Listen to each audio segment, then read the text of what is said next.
हमनी के संस्कृति, हमनी के संस्कार सदा रहे हमनी के साथ। भारत के महान ग्रंथ और काव्य सब के संपूर्ण संकलन सब्सक्राइब करें तिलक।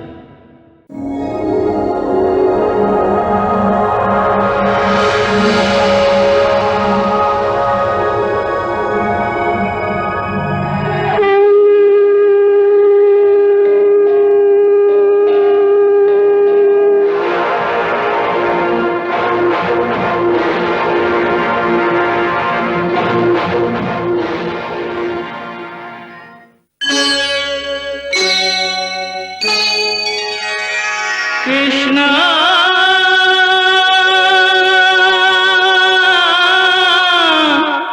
कृष्णा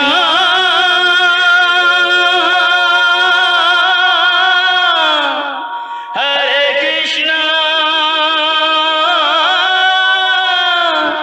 हरे हरे।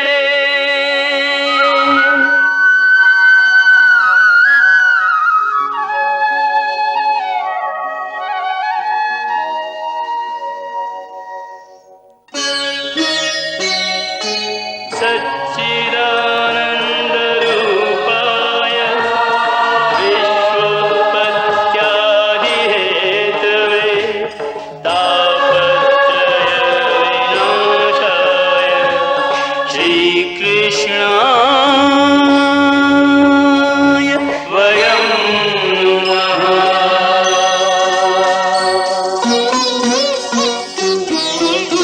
श्रीकृष्ण गोविंद हरे मुरारे, हे नाथ नारायण वासुदेव। हरे कृष्ण राधे कृष्ण राधे राधे कृष्ण कृष्ण कृष्ण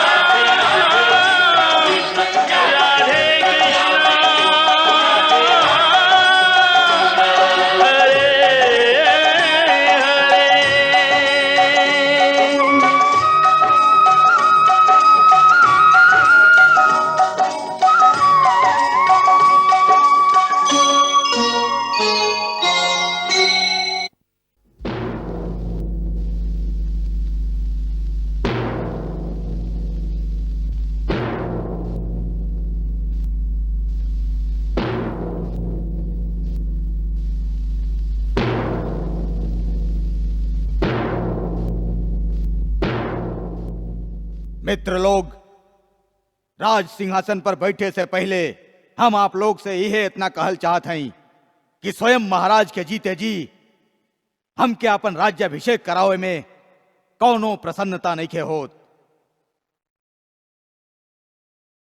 बाकी हम बेबस हई। पिताजी के आज्ञा के पालन कैल हमार धर्म बा। ई निर्णय महाराज स्वयं ले ले हई। हाँ?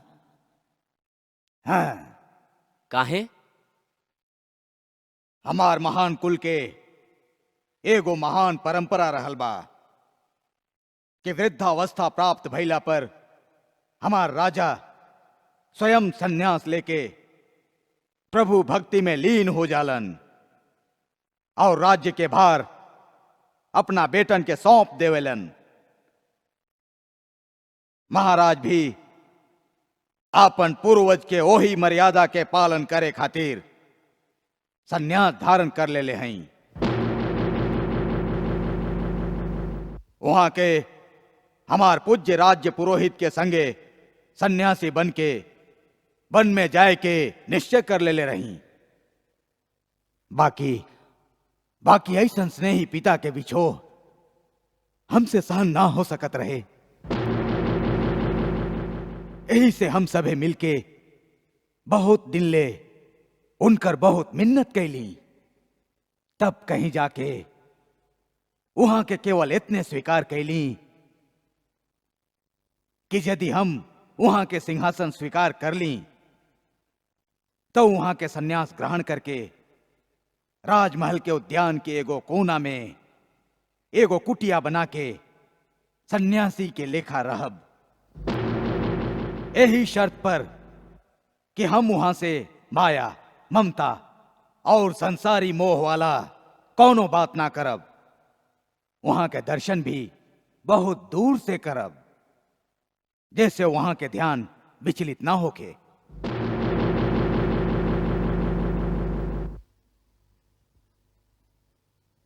का हम वहाँ के दर्शन कर सकिले? हाँ? अवश्य अवश्य। हम जानत रही कि प्रजा वहां के दर्शन खातिर लालायित हुई। यही से हम राजमहल के बड़का फाटक के बाहर होकर व्यवस्था कर देले हई। दर्शनार्थी फाटक के बाहर से ही वहां के कुटिया के प्रणाम कर सकेलन। यदि वहां की इच्छा होई तो कुटिया के अंदर से ही वहां के सबके आशीर्वाद भी दे दी हैं।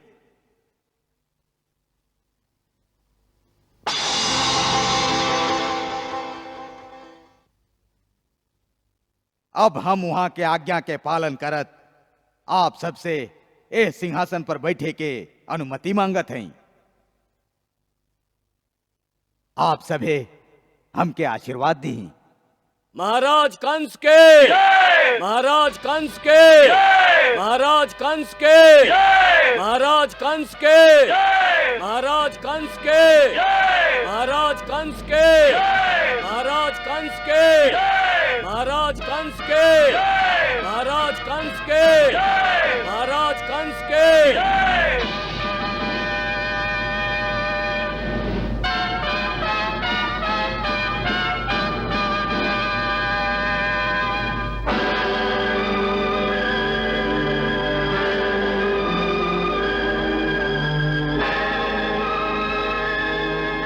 महाराज कंस के, महाराज कंस के, महाराज कंस के, महाराज कंस के।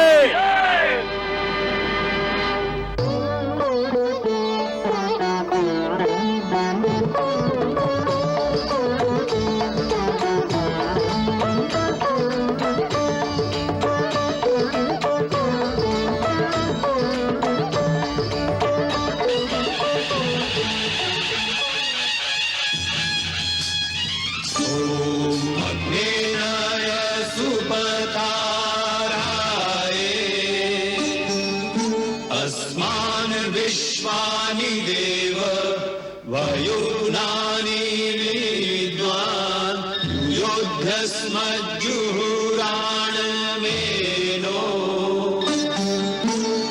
भूयिष्ठान्ते नम उक्तिं विधेम। ॐ स्वस्ति न इन्द्रो वृधश्रवाः स्वस्ति न पूषा विश्ववेदाः स्वस्ति नस्तारक्षो अरिष्टनेमि स्वस्ति नो बृहस्पतिर्दधातु। ॐ द्यौः शान्तिरन्तरिक्षगुं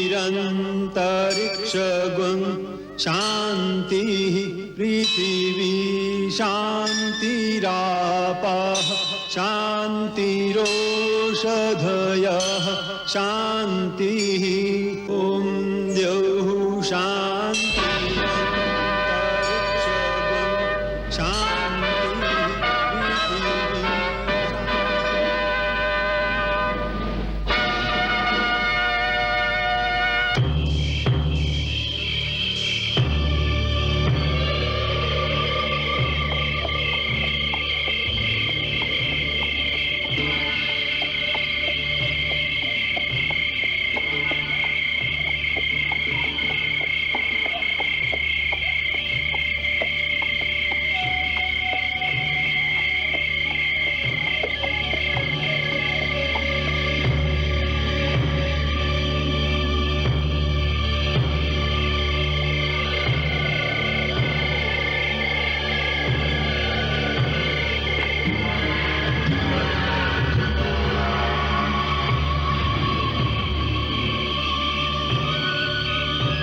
मित्र लोग, आप सबके मथुरा से दूर इस जगह पर इकट्ठा होके खातिर ए से आवे के पड़ल।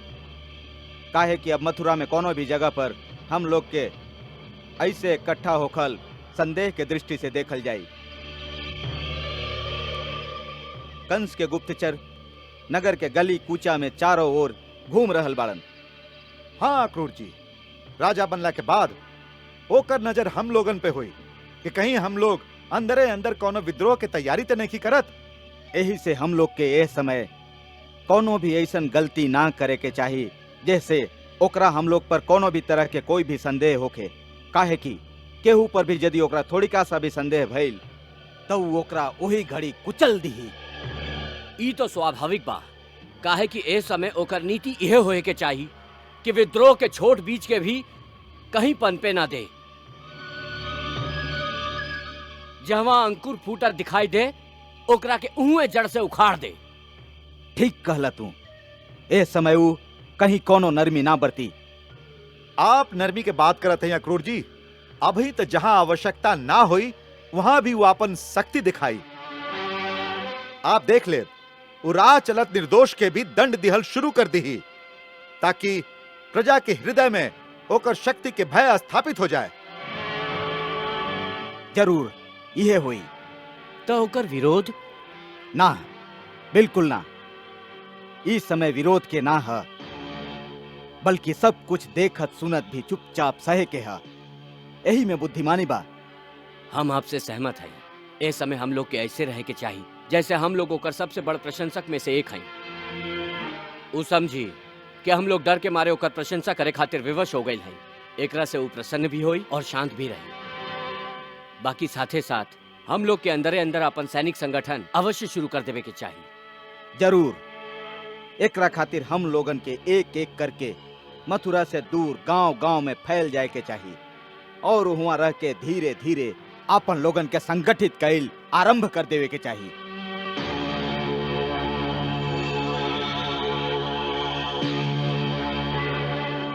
बाकी सभे एक साथ मथुरा ना छोड़े। बिल्कुल ठीक कहला तू। हम लोग के कुछ देर इहवे रहे के चाहिए जैसे वो हम लोग के ओर से आश्वस्त हो जाए।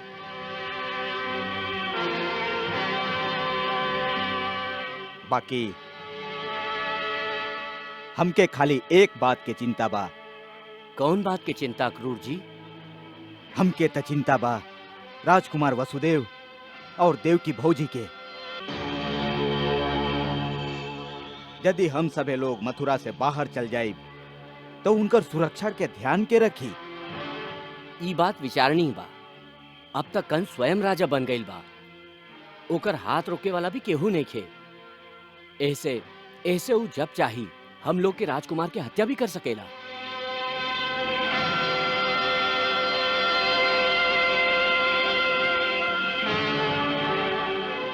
एकर एक उपाय हो सकेला। का? जब हम लोग मथुरा छोड़ी तो जात समय वसुदेव जी के कारागार से भगा के अपना साथे काहे न ले जाएं? वाह, एकरा खातिर तो एगो सुंदर योजना भी हमरा दिमाग में उभरे लागल। का? बंदी गृह के एक दीवार यमुना जी के जल में डूबल बा। अमावस के रात के अंधारा में ओ नदी से होके हम ओ दीवार में छेद कर सकिले, जेकरा में से देवकी और वसुदेव जी के निकाल के नदी के रास्ते बाहर ले जा सकिले। वाह वाह वाह, का योजना बा। काहे अक्रूर जी? योजना तो बड़ा सुंदर बा। बाकी बाकी बाकी का? बाकी राजकुमार वासुदेव जी हम लोग के बात मान ले तब ना। काहे न मन है के बंदी ग्रह से मुक्त होकर ना चाहिए। कोशिश करके देख ल। जरूर। काल्हे मित्र सेन के उनका पास ही संदेशा देके भेज दिया जाए। हाँ हाँ, मित्र सेन के उनका पास भेजल जाए। हाँ हाँ, भेजल जाए। मित्र सेन के उनका पास भेजल जाए। अच्छा बात बा। यदि राजकुमार वसुदेव हम लोग के बात मान ले तो हमार चिंता दूर हो जाए।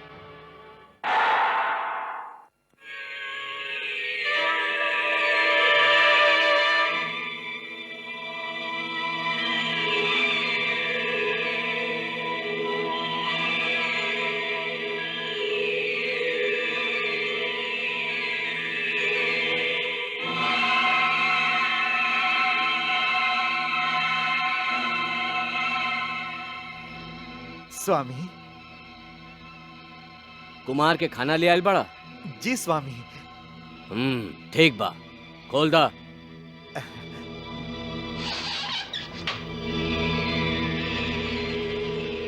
ठहरा। यह रावा। जी स्वामी। हर दिन जो भोजन लेके आवत रहे ऊ तो कोई और रहे। जी वो सुखुआ सुखुआ। सुखुआ ऊ कहवा बा? वो का कि वो भांग पी के मदहोश पड़ल बा बाहर। तू के बाड़ा? हम बंदी गृह के रसोईया हैं। यदि उचित समय पर भोजन लेके ना आइब तो महाराज कंस हमके भी प्राण दंड दे दी है। यही से हम स्वयं भोजन लेके आ गए हैं।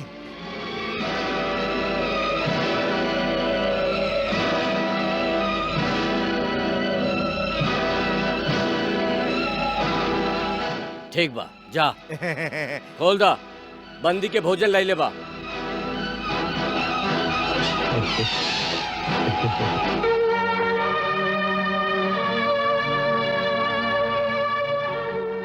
लागता भोजन आ गई।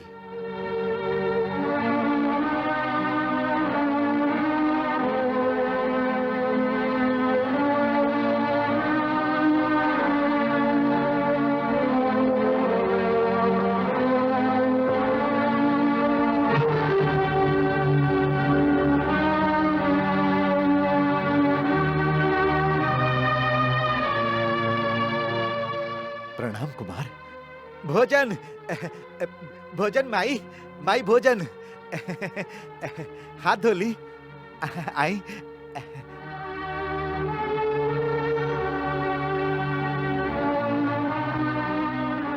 मित्रसेन तू? माई हाथ धोई आई।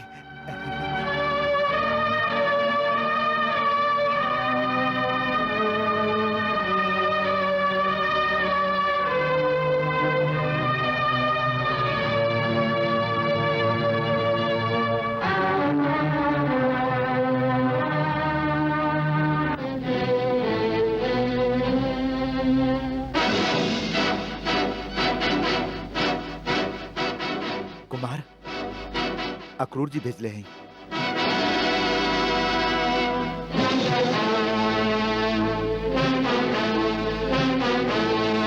ली माई रोटी।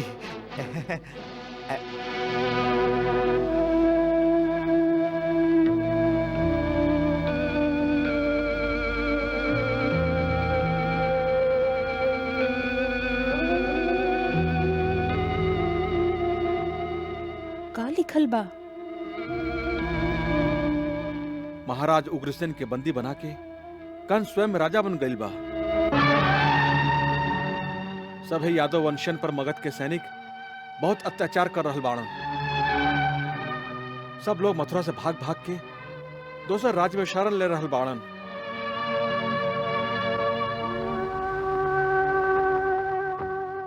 आपके पिताजी महाराज सूरसेन और बड़का भैया देवभाग भी अपना महल में नजरबंद बाड़न। उनका के निकल चले के कहले रही, बाकी वो बात ना मनलन।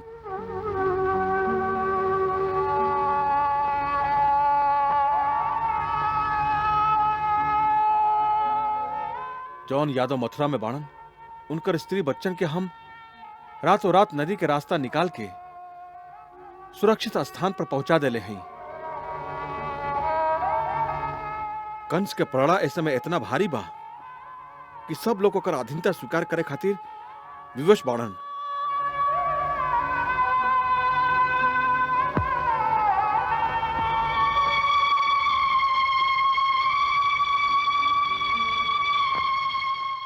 और अक्रूर जी ई भी लिखले बाड़न कि वो देवी रोहिणी के रातों रात मथुरा से निकाल के गोकुल में बड़का भैया नंदराय के घरे पहुंचा दिले बाड़न। ई तो बहुते नेक भइल। दीदी वहाँ सुरक्षित तो रही है। यदि हम लोगन के भाग्य में हुई तो उनका दर्शन फिर हो जाई। भाग्य में अवश्य हुई देवी। अपना मन में आशा के यह दीपक के कबो बुझे मत दिया। देवी, आज मानव समाज एगो अनहारा गुफा में बा। ये अनहारा गुफा के ओह पार तोहरा मन के यह दीपक ही उनका के प्रकाश के किरण दिखा सकेला। जैसे ई बंदी गृह के अनहारा में ओ झरोखा के द्वारा भगवान सूर्य हर दिन हम लोगन के आशा का प्रकाश भेजत रहेलन।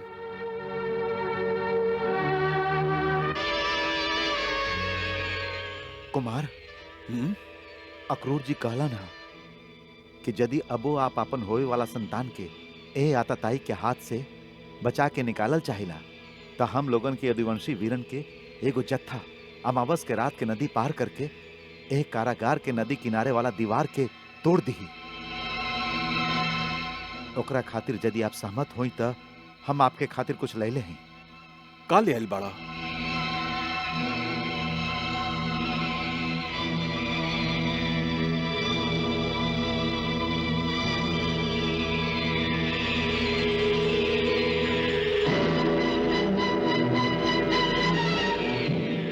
ये आपके खातिर ले हैं।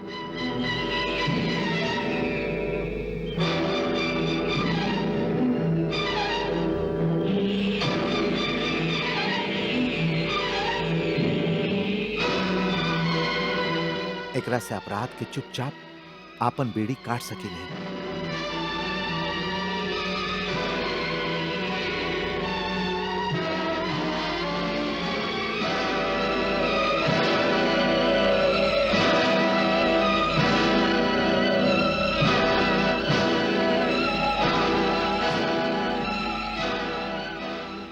मित्रसेन, अक्रूर जी के हमार धन्यवाद कहिया और कहिया कि जब तक देवकी के 8वां संतान नहीं हो जात हम वचनबद्ध हैं।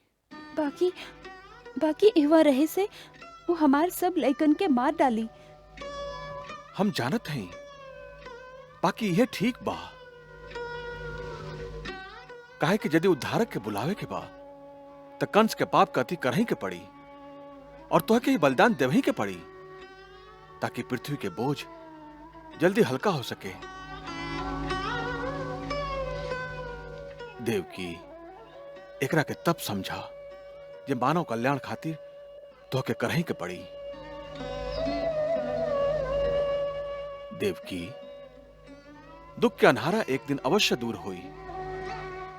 रात के बाद दिन यह प्रकृति का अटल नियम है। ऐसे सुख के प्रकाश तो अवश्य आई, परंतु वह प्रकाश तक पहुंचे खातिर मनुष्य के पास दूगो गुण के होखल अति आवश्यक है, विश्वास और धैर्य। पक्का विश्वास बल देला और दुख सहे के शक्ति, और धैर्य सबर देला। कहे कि प्रकाश तो अपना समय पर ही आई, बाकी आई जरूर। धन्य बाड़न आपके भक्त, कितना अटल विश्वास बा। विश्वासित भक्ति के आधार है राधे। जेकर विश्वास अटल ना होई ऊ हमके कैसे पा सकी।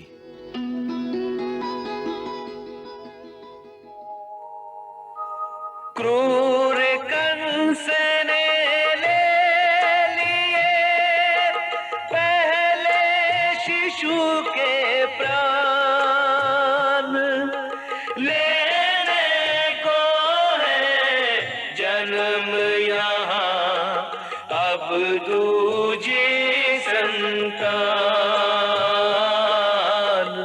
और इसे अनजान।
श्रीकृष्णचरितं गुणानुवादं तत्प्रेरणा अहं करोमि मम भावगीतं हृदयस्य प्रीतं त्वत्पद्मपादे समर्पयामि हरे राम राम राम हरे हरे हरे कृष्ण कृष्ण कृष्ण हरे कृष्ण